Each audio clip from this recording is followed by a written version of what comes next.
All right, in the last 15 minutes of class, we'll do the first quiz today. Um, so before I get started with new stuff, anybody have any homework questions? Yeah. Can you go over number 8 from the article from the next one? Yeah.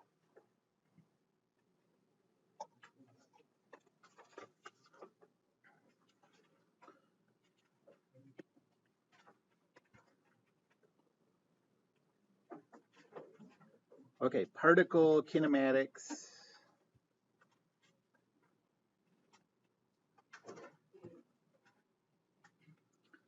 Number 8.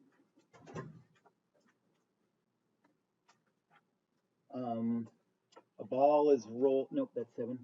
Consider an object moving with a constant acceleration a.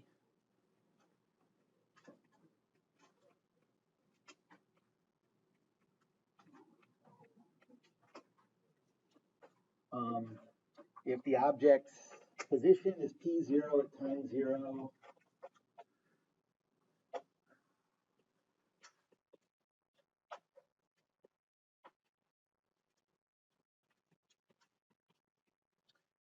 and v0 at time 0 is the velocity.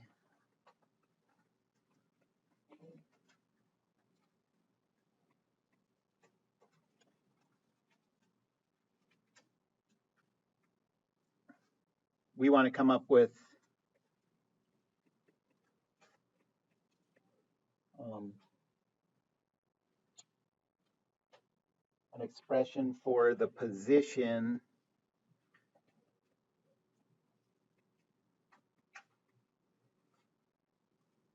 when the object changes direction. Okay, well, if the object is moving in the positive direction,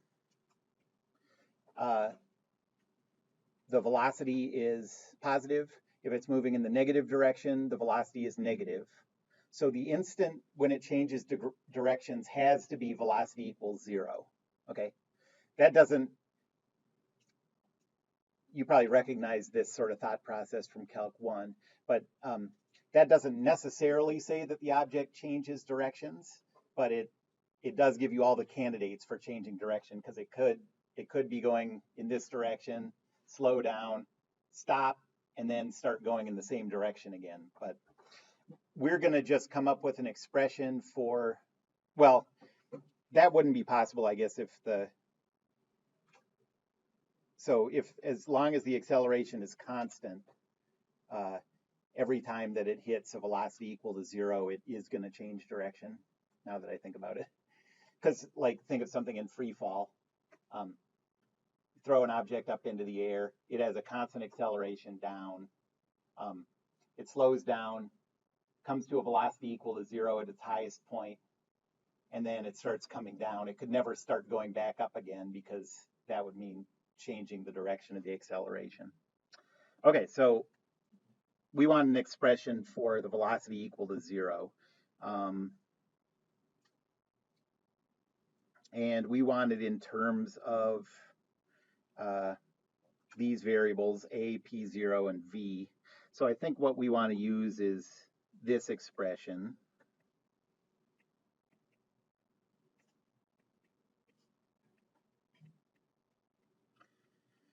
It's going to change direction when v is equal to 0. So we have 2a times the quantity p minus p0 is equal to 0 minus v0 squared. And then I'll multiply out the left side. We have 2ap minus 2ap0 is equal to negative v0 squared.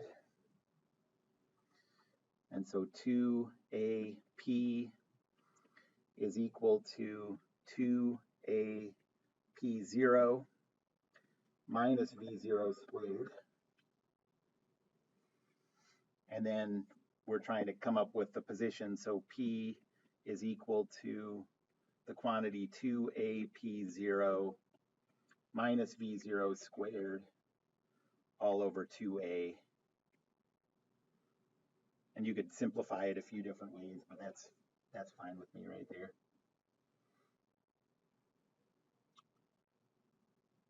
Any questions about that one? So we came up with an expression for the position at the instant that the velocity is equal to 0 in terms of A, P0, and V0. Any other homework questions? Yeah. Yeah.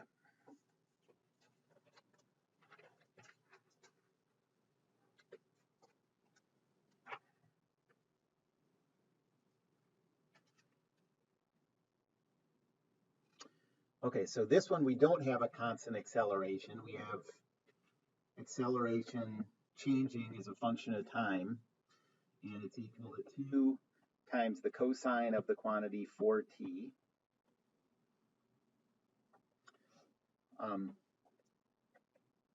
And at time equals 0, we know that the object's velocity is 0.25 meters per second.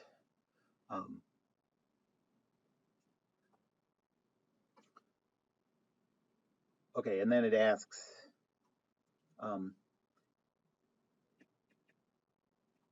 at what p-value between 0 and 0.75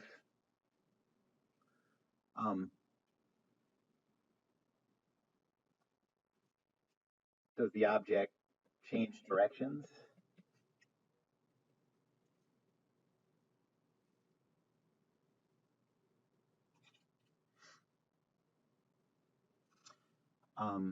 And then B, what's the object's position at the time that it changes directions?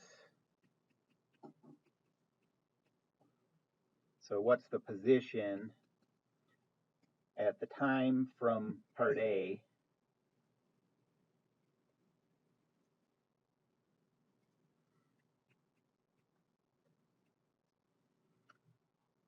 assuming that at time equals 0, the position is equal to 5 meters.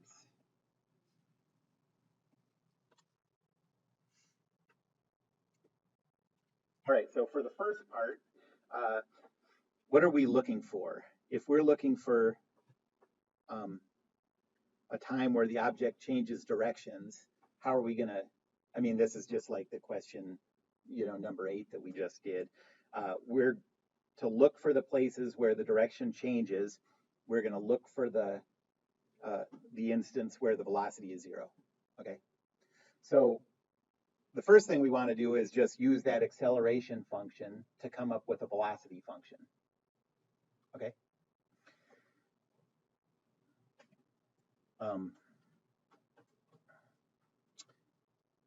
Well, velocity as a function of time is the integral of the acceleration as a function of time with respect to time. So that's the integral of this function. I'll pull the 2 out of the integral. Cosine of the quantity 4t dt. And you do this with u substitution, and you get negative 1/2 sine of the quantity 4t plus some constant of integration c. Okay, everybody with me on that? That's not the complete function yet because we don't know what that c is. So we need to know a specific velocity at a specific time to calculate that c, and we're given that. So now at time if you plug time equals 0 into that function, the velocity has to be 0.25. So this boundary condition says 0.25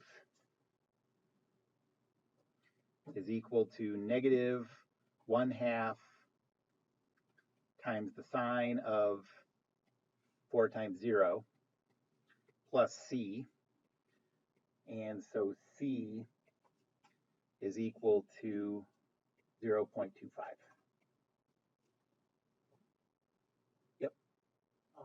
The antiderivative of cosine, isn't it just sine and not negative sine? Yes.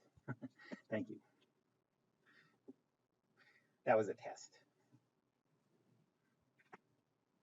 You passed, don't worry.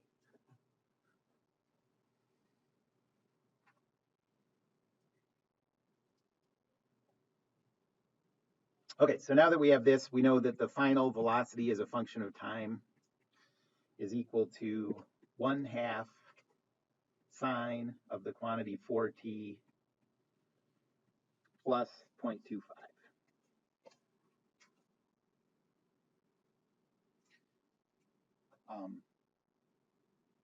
And if you want to sort of visualize what's going on, we could plot the velocity as a function of time.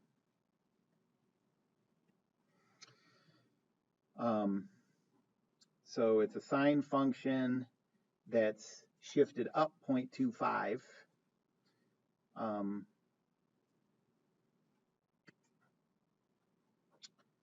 So it's going to look like, let's see.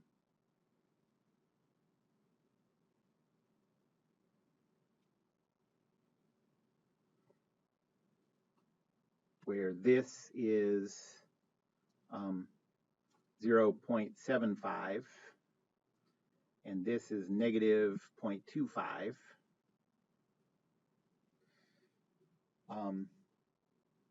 And this location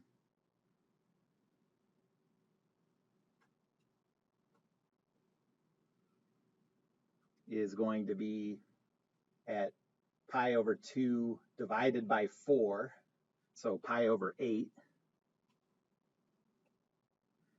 That's the time. This is going to be pi over 4.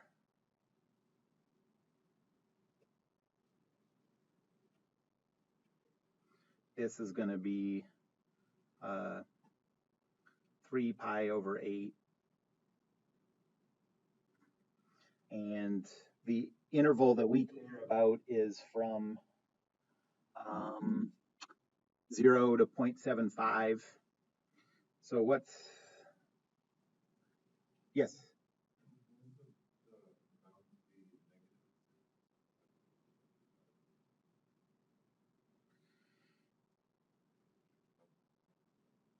I shifted it up 0.25, and the bounds would have been from, well, we have the 1/2. So yeah, it's from, it would be from 0.5 to negative 0.5, and then you add the, okay, and then, so 0.75, that's the end of our time boundary. What's that in terms of pi?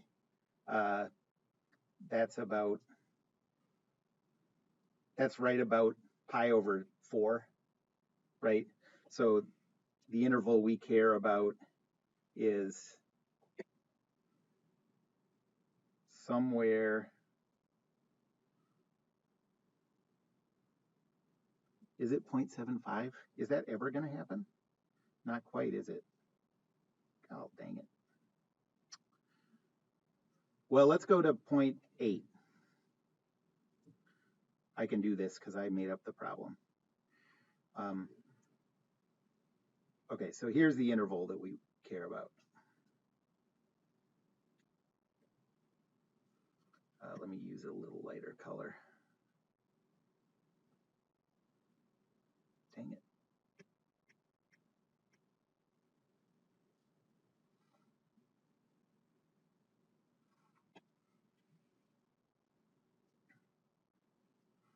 Okay, there's the interval we care about.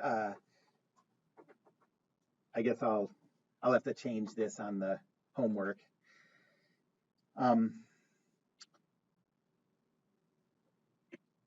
So if you've already done this problem and did it, thought about it right, and realized there was no place that it's going to change directions, then good job, and just leave it like that. But when we redo this problem will be corrected. Okay, so do it using the right values. Okay, so I'm going to change this here to 0.8.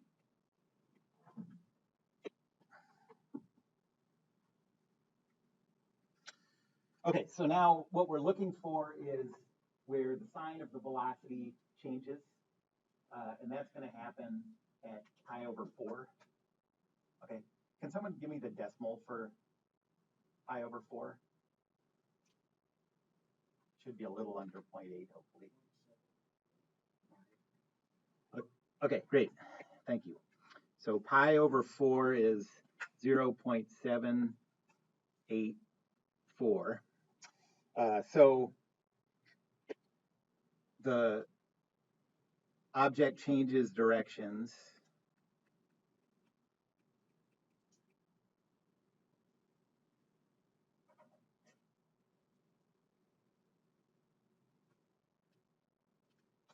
At time equals 0.784 seconds. You with me on that?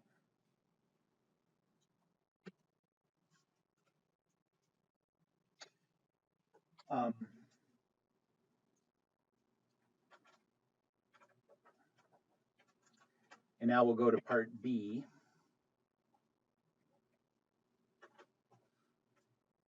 So what's the object's position? Well, we don't have position as a function of time yet, but we can get it because we have, this problem gives us another boundary condition that we need. So position as a function of time is the integral of the velocity function. So here's the 1/2, and then sine of the quantity 4t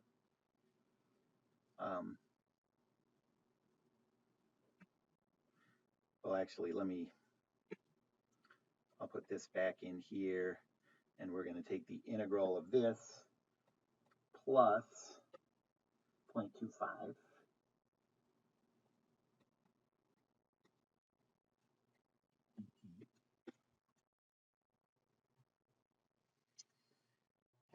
Integral of the first part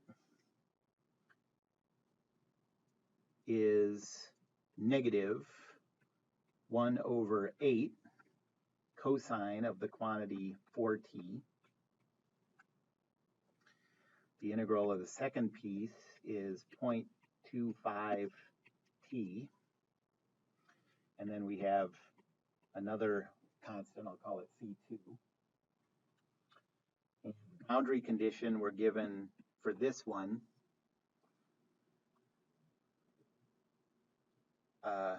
says that when time is equal to 0, the position is 5. So 5 is equal to negative 1/8 times the cosine of, let's see, time is 0, so cosine is 0, plus 0, plus C2. Well, this time, cosine of 0 doesn't go away. So this says that 5 is equal to negative 1/8 plus C2. And so C2 is equal to 5.125. And so position as a function of time is equal to negative 1/8 cosine of the quantity 4t plus, I guess I'll write everything as fractions,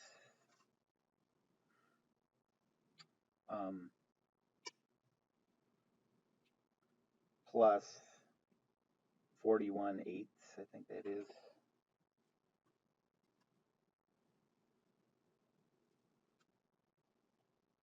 Well, now that we have position as a function of time, if we're trying to figure out the position when time is equal to 0.784,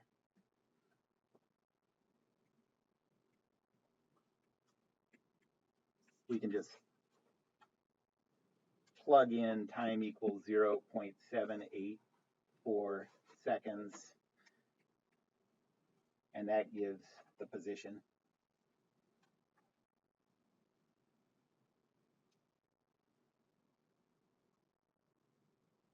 Any questions about that?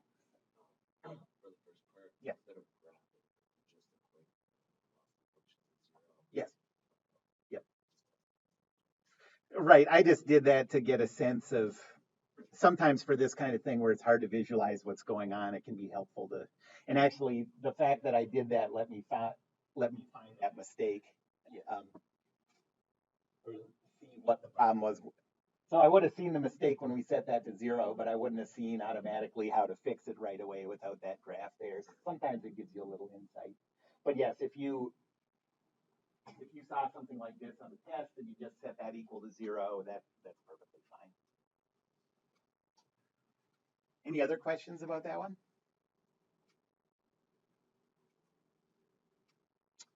Any other homework questions?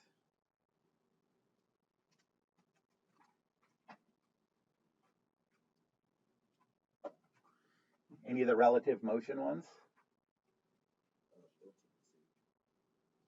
Okay.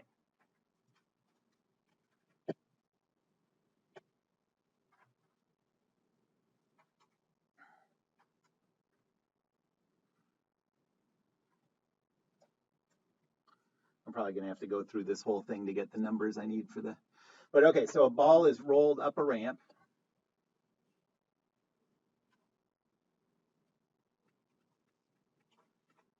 And at what we're going to call time equals 0, it's going up the ramp with a speed of 3 meters per second.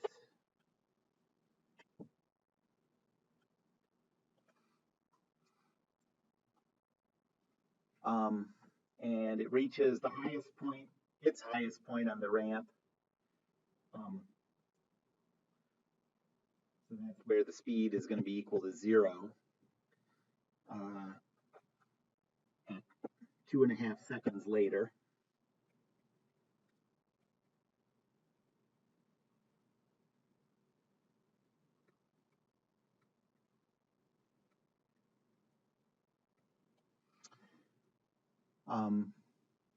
Choose the 0 position at the ball's starting point. And the positive direction up the ramp. And what's the position of the ball at its highest point?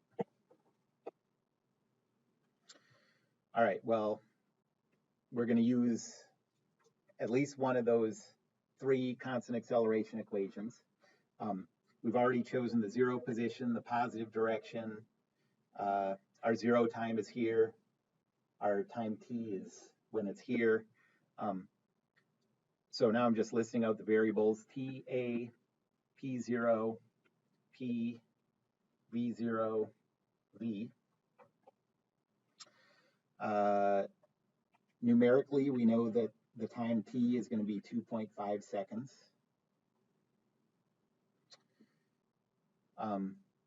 We don't know the acceleration because it's not free fall. Anytime an object is touching something, it can't be in free fall. P0, what's that? What's the position when time is equal to 0? 0, yep. What's the position when time is equal to t? Well, that's what we're trying to find. What's V0? Yep, positive 3. It's positive because it's moving in the direction of that we chose as positive. And then what's V? 0, yep. Okay, so is there an equation that works with these? No. And I know that because every one of those 3 equations has acceleration in it. So we can't solve for something besides acceleration if we don't know acceleration. None of the 3 equations work.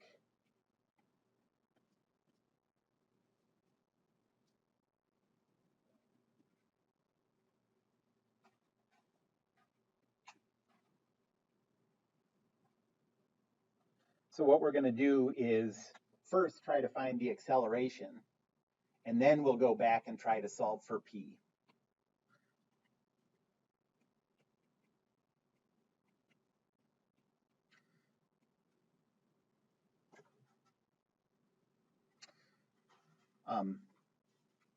All right, so what's going to work? I think this equation should work for finding the acceleration. V is equal to V0 plus AT. V is equal to 0. V0 is 3. T is 2.5. 2.5a, sorry. And so this lets us find A. So A is equal to negative 3 divided by 2.5, which is 6/5, 1.2.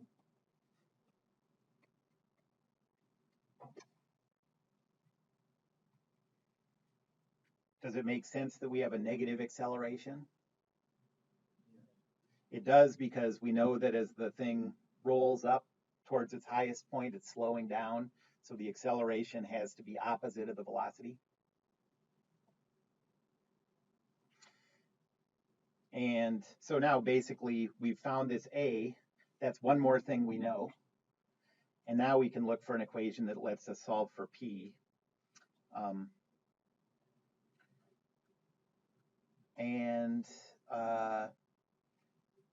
I think there are two options for doing that. I'm going to use this one.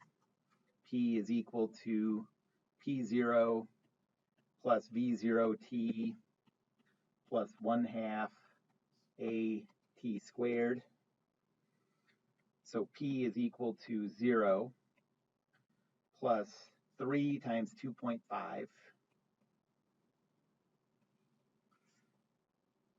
plus negative 1.2 over 2. I'll change that to minus 0.6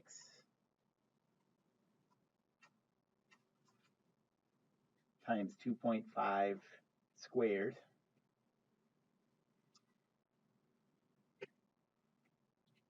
This is 7.5 meters. This is 6.25 times 0.6. That is, can someone calculate that for me? 3 point something? 3.7? 6.25 times 0.6.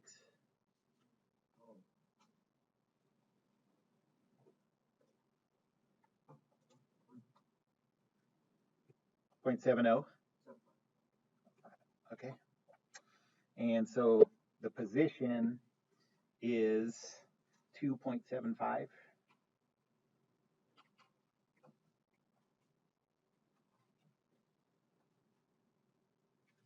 So it's rolled 2.75 meters up the ramp before it stops for an instant and then turns back around and starts speeding up down the ramp.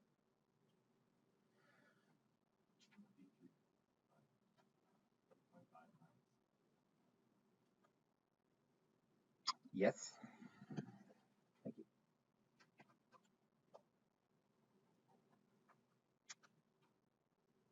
Okay, and then the second part, anybody have any questions about that part?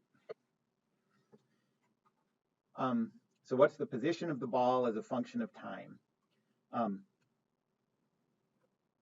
Well, we haven't used these equations this way very often, but remember that P represents the position at any given time. So to calculate the position of this object at any instant that's represented by T, that's just this equation that we used. So that's 0 plus 3t minus 0.6t squared. So 3t minus 0.6t squared. And you can see that's a concave down parabola with a starting slope of +3.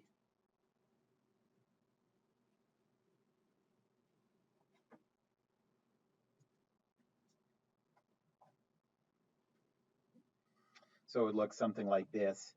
When t is equal to 0, it's at 0. It has a slope of 3. It's a parabola.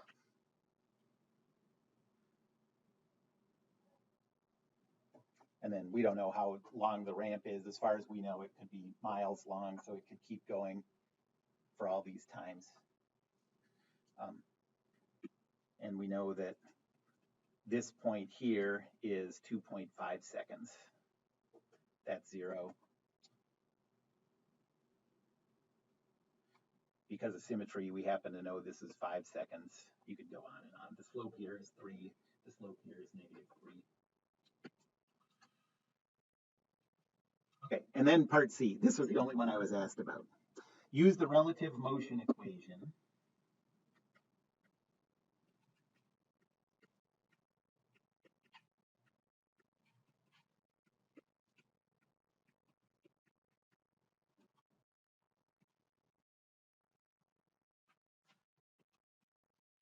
to determine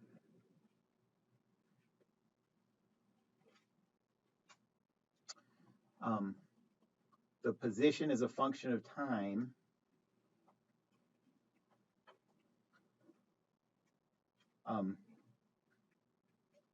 for an observer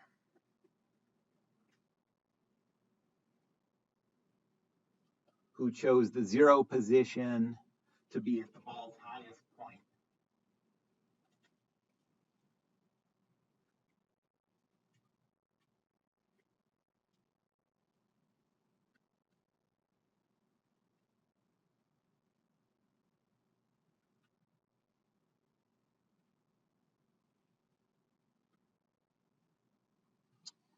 Okay, well, there are 3 relative motion equations, one for position, one for velocity, and one for acceleration. The one that matters for us here is the one for position because we're trying to come up with a representation of the position. So here's the relative motion equation for position. The position of the ball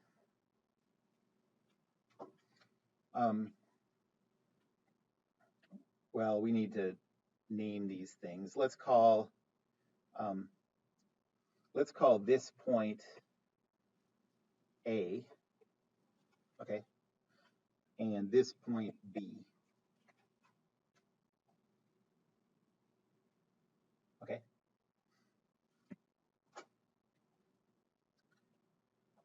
Well, the position of the, I'm just going to write this out. Usually I just use an abbreviation, but ball starts with a B, so I'm going to say the position of the ball relative to A. That's the position of the ball as observed with the 0 position where we had it before, is equal to the position of the ball observed with the 0 at B plus the position of that point B relative to A. And you can, to make sure that these are in the right order, think about this is a fraction multiplication. So ball over B times B over A, the B's cancel and you have ball over A, which is this. So that works. And we're trying to come up with a function, P of t. So the position of the ball relative to A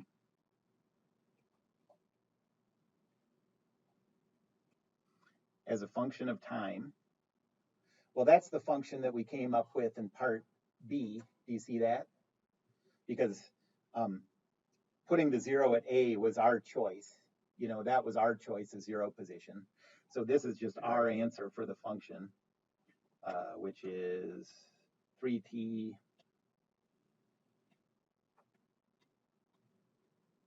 minus 0.6 t squared.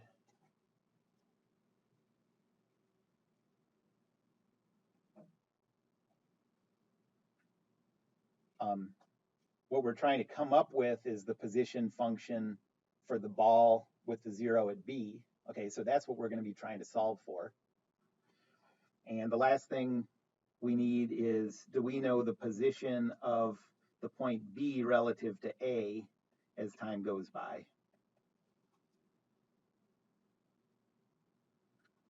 So if you choose your 0 position at A, what's the position of B?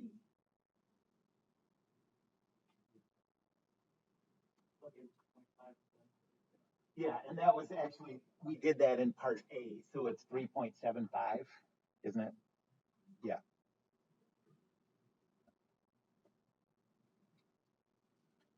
And that never changes.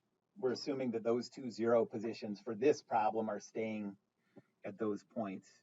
So this is 3.75. Well, now we can just solve for the position of the ball relative to B. So just do the algebra and you get that the position of the ball relative to B, and we're getting this as a function of time, is equal to the position of the ball relative to A as a function of time minus the position of the point B relative to A as a function of time. And so the position of the ball relative to B, given as a function of time, is equal to 3t minus 0.6 t squared minus 3.75.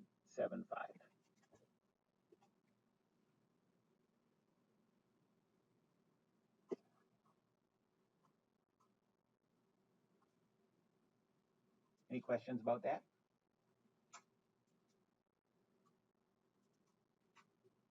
Okay, well, we're sort of out of time, so we'll get to new stuff tomorrow. Let's do the quiz.